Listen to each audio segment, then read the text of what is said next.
জয় জগন্নাথ। অনেকদিন পর তোমাদের জন্য নিয়ে এলাম একটা নতুন রেসিপির ভিডিও। কিছুদিন আগে বাড়িতে গিয়েছিলাম, তা তো তোমরা জানোই। আর হায়দ্রাবাদে ফেরার আগের দিন ছিল উল্টো রথ। মিষ্টি তো কিনে সবসময় ভগবানকে নিবেদন করতে পারি, কিন্তু বানিয়ে নিবেদন করার সময় সবসময় হয়ে ওঠে না। তাই জগন্নাথ দেব এবং গুরুদেবকে নিবেদন করব বলে মন চাইছিল কিছু বানাতে। সেই জন্য বানিয়ে ফেললাম মিনি খাজা। নতুন কিছু শিখেছি আর তোমাদের সঙ্গে ভাগ করে নেব না, তা কি করে হয়? তো চলো শুরু করা যাক। উপকরণ: ময়দা, ঘি, চিনি, সাদা তেল, বেকিং সোডা, এলাচ, লবণ ও জল। প্রথমে শিরা বানানোর জন্য 3 কাপ চিনির সঙ্গে 2 কাপ জল আর এলাচ দিয়ে ফুটিয়ে নিচ্ছি বড় আঁচে। এরপর ময়দা মেখে নিয়েছি ঘি, লবণ, বেকিং সোডা ও জল দিয়ে। আর ডোটা মাঝামাঝি মাখতে হবে, না বেশি শক্ত আর না বেশি নরম। এরপর ডো থেকে লেচিগুলো কেটে নিচ্ছি রুটির সাইজে।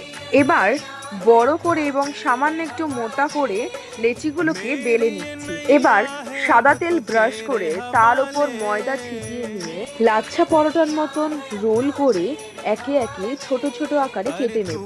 আর আঙুল দিয়ে এভাবে চেপে চেপে খাজার আকারে সবটা গড়ে নিচ্ছি।